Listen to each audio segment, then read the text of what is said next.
Film ini diawali dengan persekusian yang dilakukan warga Kabupaten Cicangcut pada seorang bocil sosrem yang dianggap sebagai pembawa sial.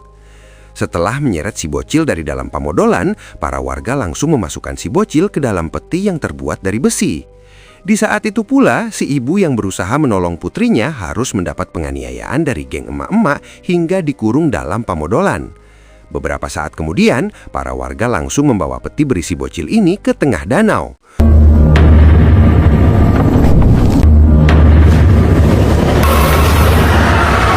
Sungguh tidak jelas ngapain dibakar kalau langsung diceburin. Lantas mereka pun berteriak-teriak nggak jelas seperti budak Fir'aun. Kira-kira apa yang sebenarnya terjadi? Apakah si bocil ini memiliki hodam QB?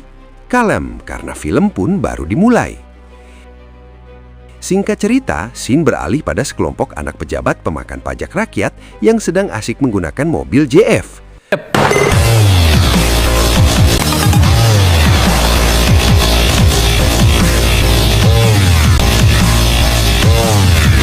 Di tengah serunya mengacak-ngacak dan menyakar jalan setapak, kewes cantik mirip Nadine Chandrawinata bernama Keila langsung membangunkan pacarnya. Apalagi setelah beberapa jam Prudan yang penasaran menanyakan kemana sebenarnya mereka akan pergi. Lantas Andres memberitahu jika dirinya akan mengajak circle-nya ngecamp di pinggir danau yang belum terjamah ormas yang suka narik uang pungli seenak jidat. Setelah mengetahui hal itu, Keila langsung tancap gas melanjutkan perjalanan.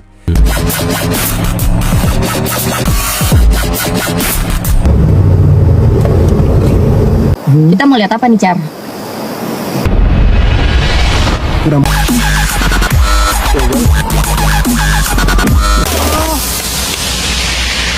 Setibanya di tempat tujuan, seketika Keila dan circle-nya terperangah saat melihat keindahan danau di Kabupaten Cicangcut yang begitu indah di tengah hamparan kebun teh. Lantas tanpa berlama-lama, mereka pun bergegas untuk pergi menuju danau.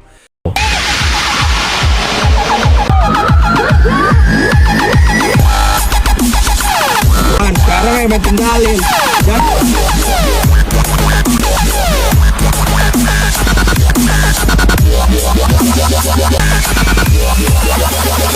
Akhirnya setelah sedari tadi pusing diiringi musik Wuk Tot, mereka pun akhirnya tiba di Danau Hideng yang sedang viral di Facebook.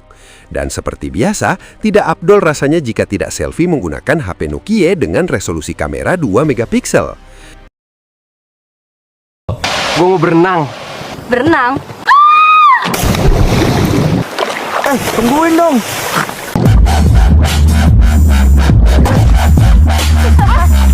Singkat waktu, di tengah asyiknya kuku cuprakan, Andres yang sedang menyelam tiba-tiba penasaran saat menemukan seonggok peti besi di dasar danau.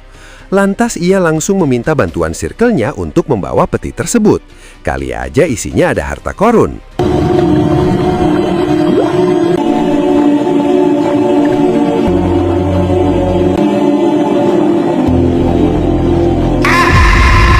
Sekembalinya ke permukaan, tiba-tiba kabut turun dengan begitu mulak, hingga membuat mereka terpisah satu sama lain. Di saat itu pula, setelah Andres berhasil membawa peti yang tiba-tiba menjadi ringan, di saat itu pula ia pun heran saat melihat perahu kosong yang tiba-tiba melintas.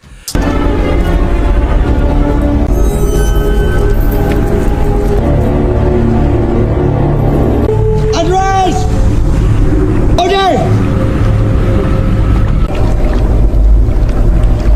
Andres seakan singgah di dunia Silent Hill. Mereka pun kembali berkumpul setelah kabut tebal itu tiba-tiba menghilang dengan sendirinya. Di malam harinya, setelah mengalami kejadian aneh, mereka pun terlihat merelaksasi diri dengan bakar-bakar barbeque dan juga membuat api unggun anak pramuka. Di saat itu pula, Boy Sumargo merasa heran dengan apa yang mereka alami tadi siang. Di mana saat mereka berhasil membawa peti dari dasar danau, tiba-tiba saja kabut turun dan mereka seperti dibawa menuju dunia lain. Mendengar hal itu, mereka yang tidak percaya hal mistis meminta Boy untuk tenang dan menikmati liburan ini. Apalagi duit papah-mapah mereka masih banyak selama pajak masih dipungutin sama negara.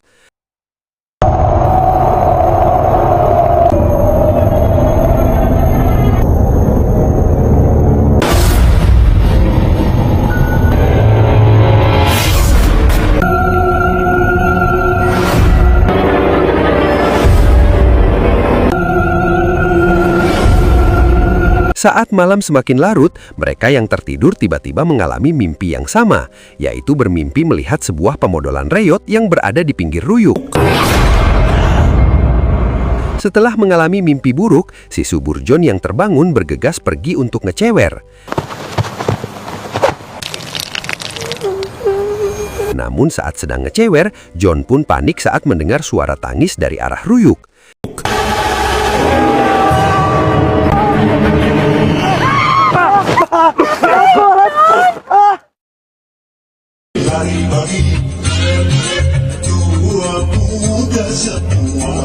Di keesokan harinya, sambil mendengarkan lagu Bang Haji, Kayla yang sedang jogging seketika panik saat merasakan keberadaan sosok yang mengintainya.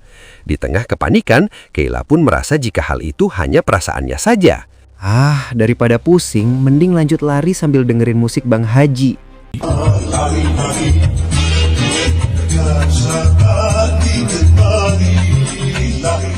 Sekembalinya ke mobil, Andres yang melihat gebetannya panik langsung menanyakan apa yang terjadi. Tak ingin membahasnya, Kayla meminta Andres untuk menyiapkan sepeda Dodon Hilan.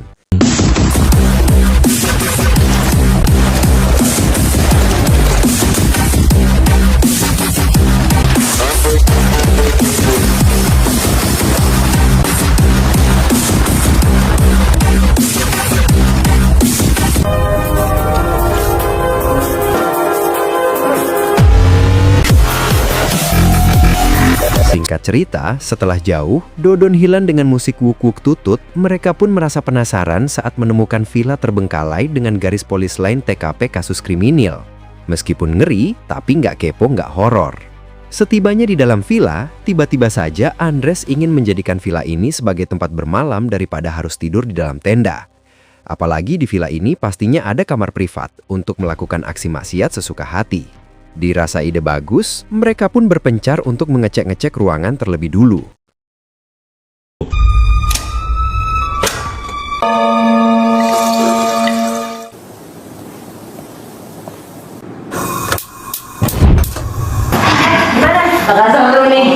Setelah memastikan air dan kompor masih berfungsi, Andres mengajak Boy untuk pergi mengambil perbekalan. Setelah Andres dan Boy pergi, Kayla meminta John untuk mengecek lantai atas.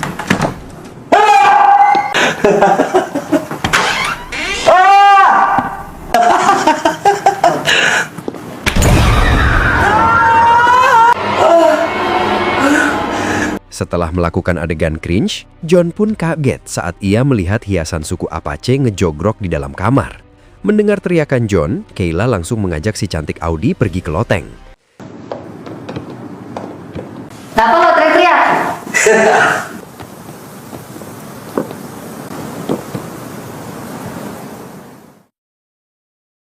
Singkat waktu, saat Kayla akan pergi ke kamar, seketika ia pun heran saat melihat Audi memiliki Kagebunshi Naruto. Halo? Oke, kenapa kamu? Di sore harinya, John yang merasa Kayla mengalami sesuatu langsung menceritakan mimpi aneh mereka setelah menemukan peti di danau. Di mana dalam mimpinya, ia melihat sebuah gubuk kecil yang lebih mirip tempat pamodolan. Mendengar hal itu, sontak mereka pun syok parah. Terlebih mereka semua mengalami mimpi yang sama. Menyadari ada sesuatu yang tak beres, Audi yang histeris mengajak mereka untuk langsung pulang saja. Namun karena masih capek, Andres mengajak teman-temannya untuk beristirahat dan pulang esok hari. Di malam harinya, saat Boy sedang cuci muka, tiba-tiba saja ia mengalami sebuah keanehan.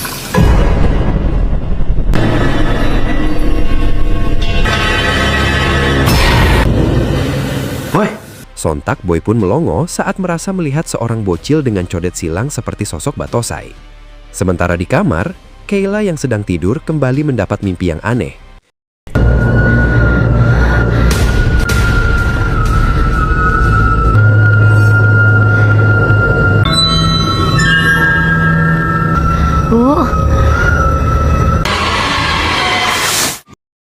Sontak Kayla pun terbangun saat merasa disiram air panas oleh sosok emak-emak misterius. Melihat kepanikan pacarnya, Andres berusaha untuk menenangkannya. Akan tetapi, kini giliran Andres yang mengalami hal serupa.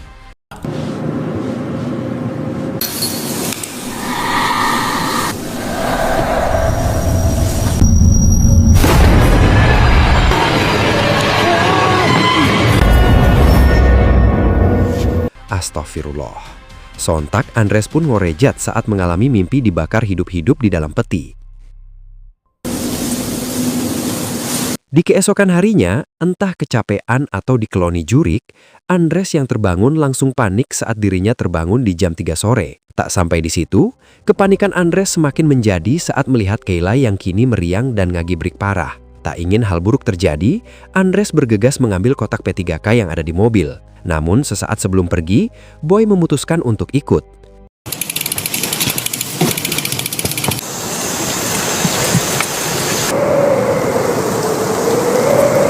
Di malam harinya, di tengah tebalnya kabut, Boy pun panik saat Andres tiba-tiba menghilang dalam kabut.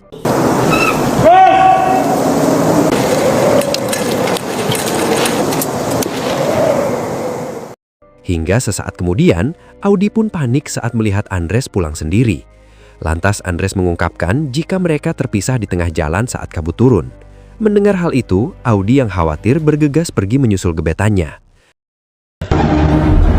Sabar.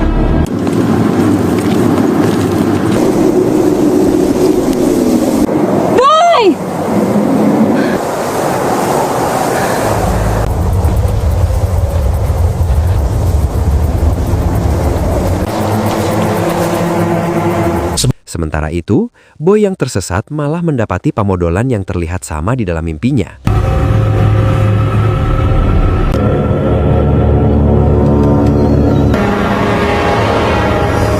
Sontak Boy pun heran saat melihat gembok rantai dalam pamodolan ini. Dan entah kepo atau kurang gawe, si Boy malah masuk seolah ingin mencobanya. Lalu tiba-tiba...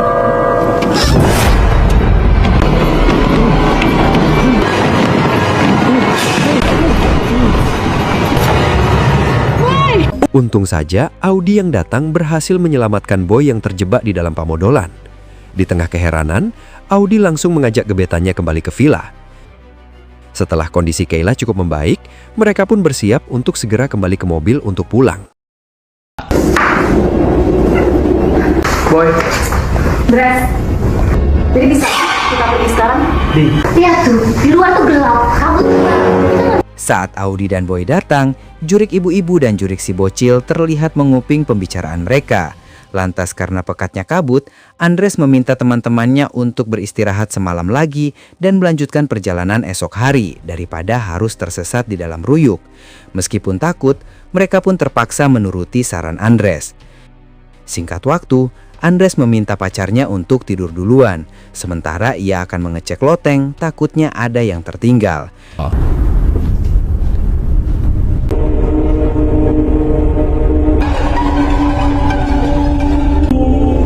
Mimpi pintu. No. Dres. Namun setibanya di loteng, tiba-tiba Andres teringat dengan mimpi buruknya. Sementara itu, John yang baru selesai ngecewer seketika heran saat melihat si bohai Audi bertingkah aneh di ujung lorong.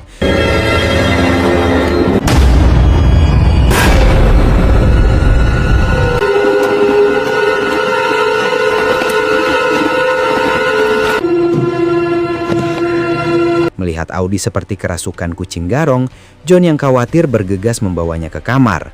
Namun di saat itu pula, Boy yang sedang tidur kembali mengalami mimpi aneh.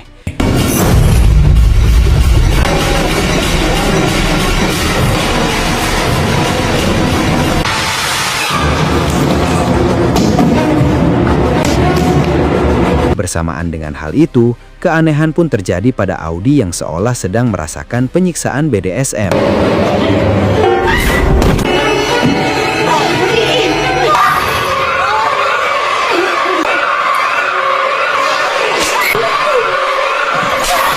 Sontak Boy pun panik saat melihat jurik bocil yang sedang mencabuk Audi. Di tengah kengerian yang terjadi, mereka pun kaget saat mendengar teriakan Andres.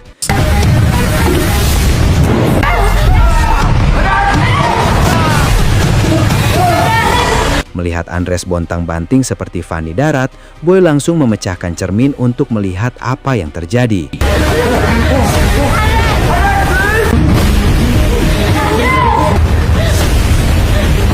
Astagfirullah, mereka pun syok parah saat melihat Andres yang seperti Fanny diperkaos Jilong. Dirasa Andres tidak bisa diselamatkan, mereka yang ketakutan memutuskan untuk pulang malam ini juga.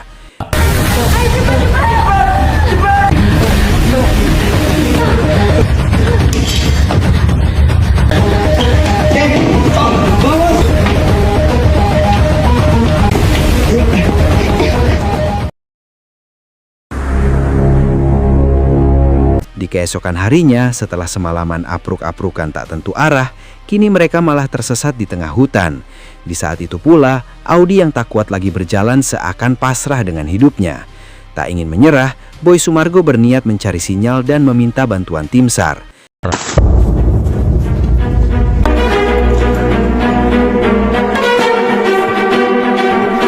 Oke. Gua send location gua sekarang. Yes. Setelah berhasil menelpon tim SAR, Boy memperkirakan jika tim SAR akan datang dalam 6 jam ke depan. Lantas ia langsung mengajak semuanya untuk pergi ke titik penjemputan. Namun baru saja akan OTW, mereka pun panik saat melihat si jurik bocil yang terus mengikutinya.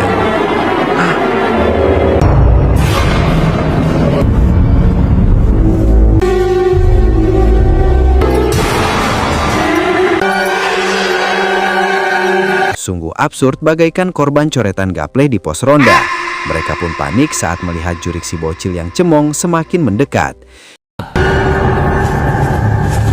Ini bang. Standar.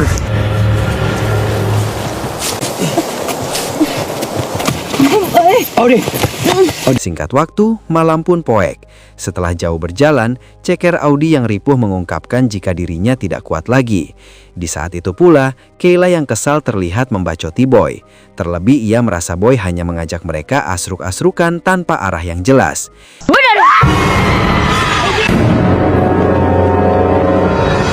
Di tengah keadaan genting, Boy yang panik meminta John dan Kayla mencari cermin. Hingga di tengah kepanikan, Boy meminta Audi untuk tidak melamun.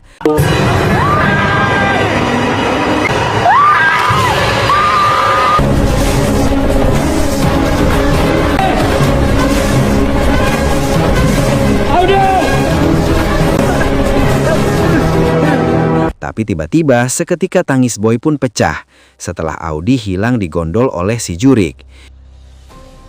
Di keesokan harinya, mereka pun kembali melanjutkan perjalanan menuju titik penjemputan.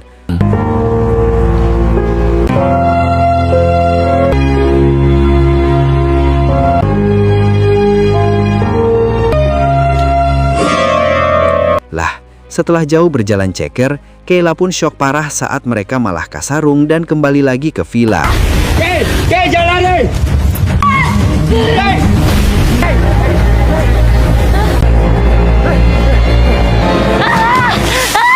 Kay, apa? Kay, jangan gerak.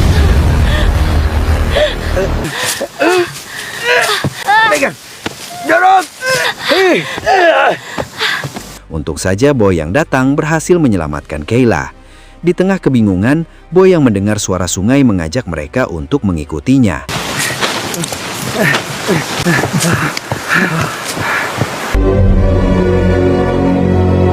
Setibanya di pinggir tebing, Boy merasa yakin jika mengikuti aliran sungai mereka bisa sampai ke danau. Namun karena tingginya tebing yang akan mereka lompati, si subur John merasa tidak sanggup.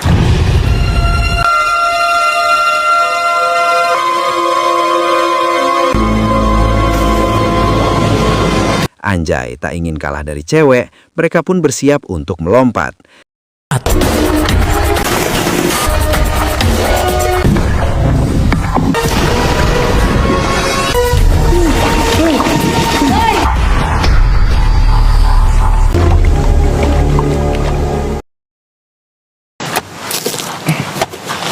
Sesaat kemudian, Boy langsung membuat rakit dari gedebok pisang.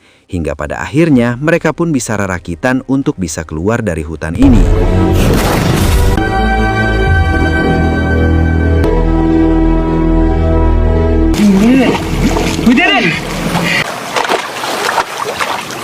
Di malam harinya, akhirnya mereka pun sampai ke tempat awal ngecamp.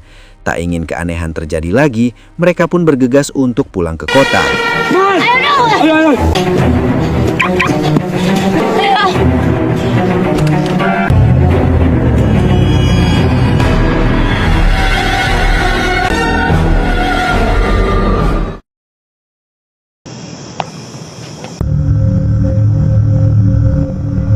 Singkat cerita, setelah mengantar Kayla dan John pulang, Boy pun syok parah saat mengetahui Andres malah memasukkan peti tersebut ke dalam bagasi mobilnya. Alhasil, peti ini malah terbawa sampai ke rumah. Hingga sesaat kemudian, Boy pun penasaran pada isi dalam kotak ini.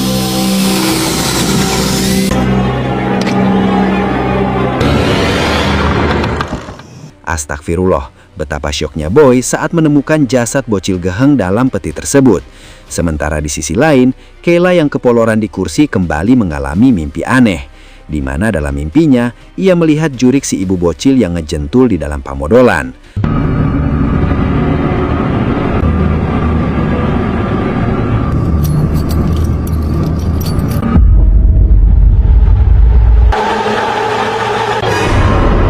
Betapa syoknya Kayla saat melihat keberadaan jurik si bocil di dalam rumahnya.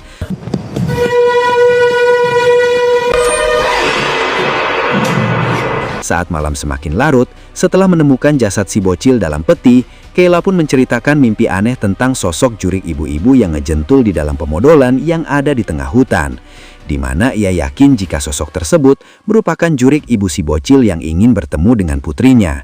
Mendengar hal itu, Boy yang sempat menemukan pamodolan itu langsung mengajak mereka untuk mengembalikannya.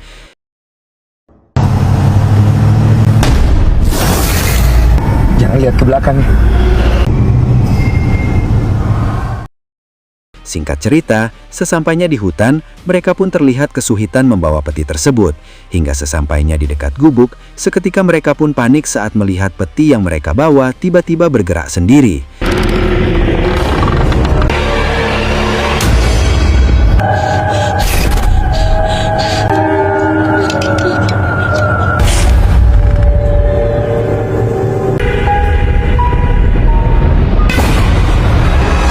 Bagaikan pertunjukan sulap, pamodolan pun langsung buricak burinong saat si bocil bertemu dengan ibunya. Astagfirullah, tanpa diduga, tindakan yang mereka lakukan justru membuat kombo si jurik bocil semakin menjadi.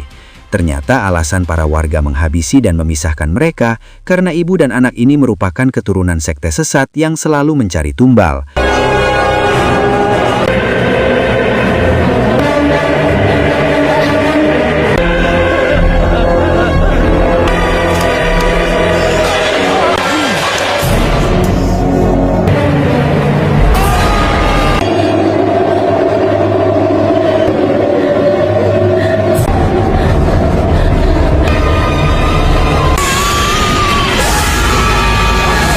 Sungguh konyol, akhirnya para anak pejabat ini tewas setelah diteror jurik pengabdi setan.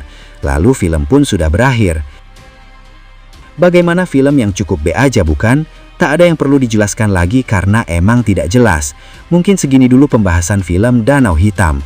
Sampai jumpa di video selanjutnya. Salam Kopi Hideng.